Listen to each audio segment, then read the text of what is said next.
Kalau sebelumnya kadang kita pakai kamera overheating, ada record limitnya, resolusi video kurang mantap, dan layar gak bisa di flip up, hanya tilt. Lantas upgrade ke Sony Alpha 6400 cukup worth it gak ya?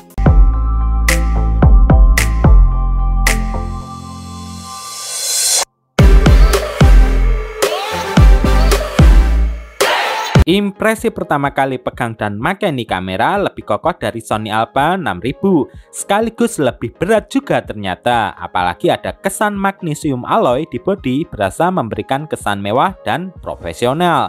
Tapi gak profesional sepenuhnya juga sih sebetulnya, karena ini kan masih APS-C dan belum full frame, jadi gak bisa dikatakan sepenuhnya profesional.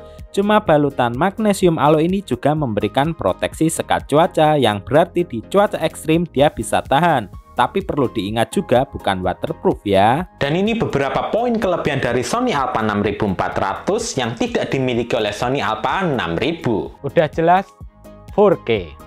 Apalagi 4K-nya downsampling dari 6K, yang berarti cukup tajam lah ya. Bahkan pernah kejadian suatu acara saya hanya punya lensa fix E50mm dan objek yang saya rekam kurang dekat. Alhasil mau gak mau saya pakai clear image zoom di video dan hasilnya sungguh menakjubkan. Objek masih terlihat cukup jelas dan detail banget. Sekaligus kestabilan kamera cukup oke, padahal handheld loh, sekaligus kamera gerakan.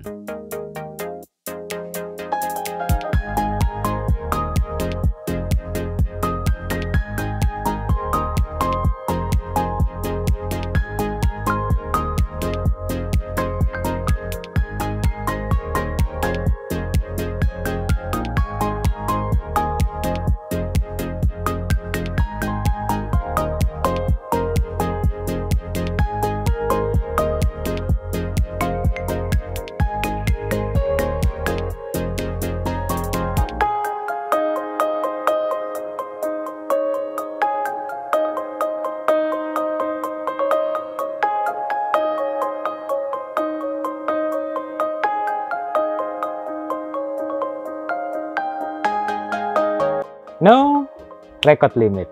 Terus terang ini yang paling aku suka, merekam sesuka hati dengan resolusi 4K di outdoor dan terik sinar matahari yang panas banget tanpa perlu khawatir overheating. Waktu ada event dokumenter, si A6400 ini mampu bekerja dengan cukup baik.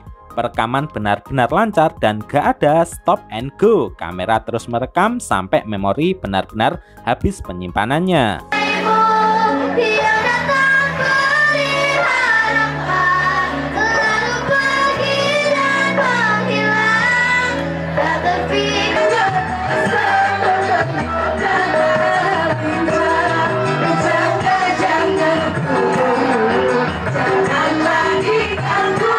Flip up screen. Ini cocok banget bagi vlogger atau content creator yang membutuhkan layar bisa diputar ke depan, jadi gak perlu ribet-ribet puter kamera. Cek LCD udah pas belum nih, muka udah masuk frame kah, sekaligus settingan dan segitiga exposure bisa diset dengan pas. Full HD 120 fps, slow and quick. Bagi kalian yang suka sinematik dan ada slow mo di video, ini cocok banget. Karena bisa di slow mo sampai 5 kali untuk 24 fps dan 4 kali untuk 30 fps. Hasilnya ciamik dan gokil abis untuk kalian yang suka bikin video terus di tengah-tengah kalian masukin slow mo video, berasa oke banget sinematiknya. Ya memang belum 4K 120 fps, tapi gak masalah ya, Full HD slow mo udah lebih dari cukup.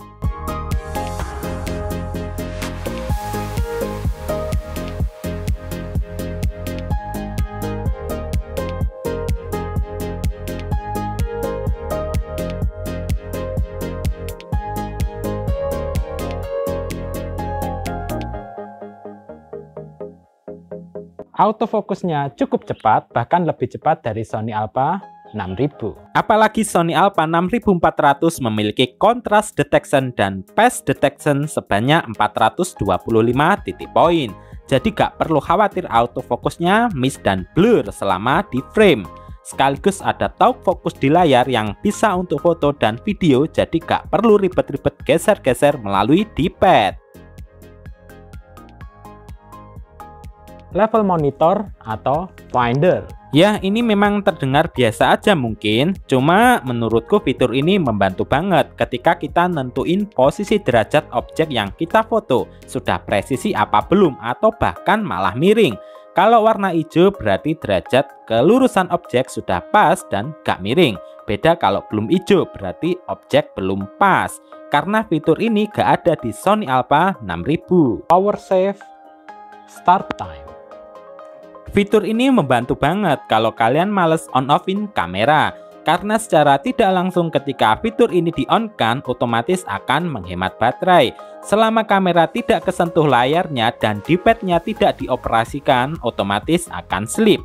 Kalau kalian ingin menyalakan kamera, tinggal klik shutter dan kamera langsung nyala tanpa perlu di-on-off-kan secara manual. Di A6000 ada sebetulnya, tapi entah kenapa sudah kuatur waktunya, kamera masih menyala dan jarang on-off otomatis, atau bahkan hampir gak pernah. Extra fine untuk kode foto. Memang ini terdengar biasa ya, tapi fitur ini cukup membantu loh kalau kalian ingin mendapatkan foto dengan kualitas sedikit lebih baik. Karena di A6000 hanya fine, kalau kita side by side kan antara extra fine dan fine perbedaannya cukup jauh loh. Bahkan ketika di crop hasilnya masih enak di extra fine. Karena secara ukuran file foto extra fine jauh lebih besar dibandingkan dengan fine. Low light sedikit lebih baik. Maksud aku lebih baik di sini adalah dalam meminimalisir noise, terutama di low light.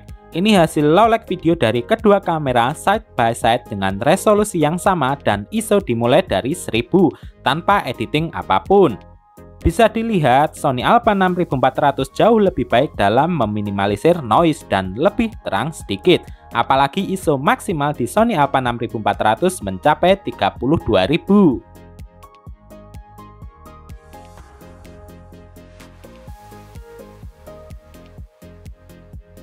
Bisa merekam melalui Imaging Aids Mobile. Meskipun sudah mendukung flip up screen, tapi terkadang kita membutuhkan pengontrol jarak jauh untuk memotret dan merekam video. Karena di Sony Alpha 6000 hanya bisa memotret melalui Imaging Aids Mobile, sedangkan Sony Alpha 6400 bisa untuk memotret dan merekam video.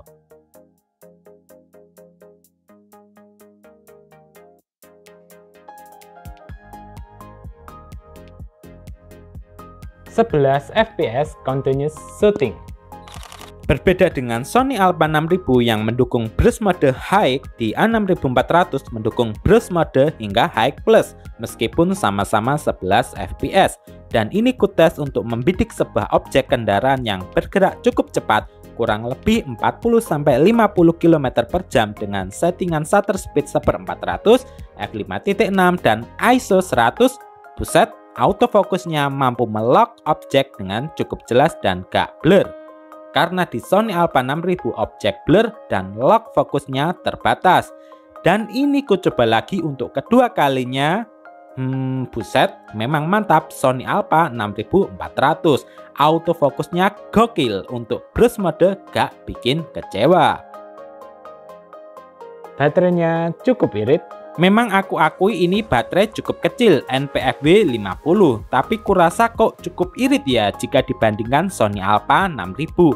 Apa mungkin karena dia chipset terbaru dan gak ada overheat? Entahlah. Ada colokan jack 3,5 mm.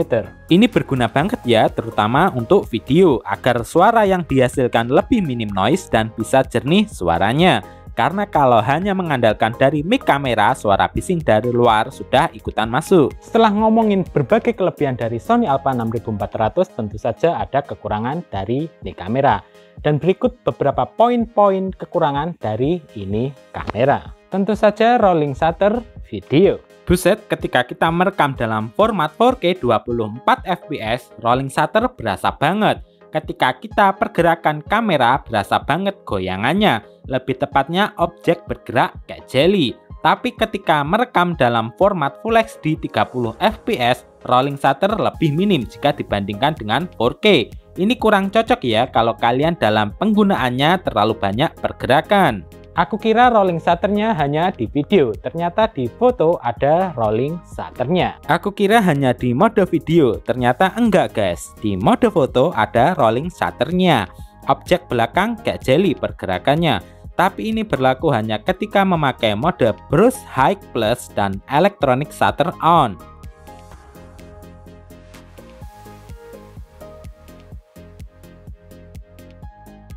Dan ku coba tes mode High Plus Electronic Shutter Off, hasilnya normal, gak ada rolling shutternya.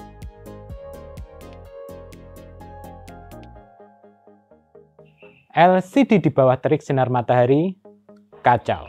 Nah, ini yang paling kusebelin dari Sony.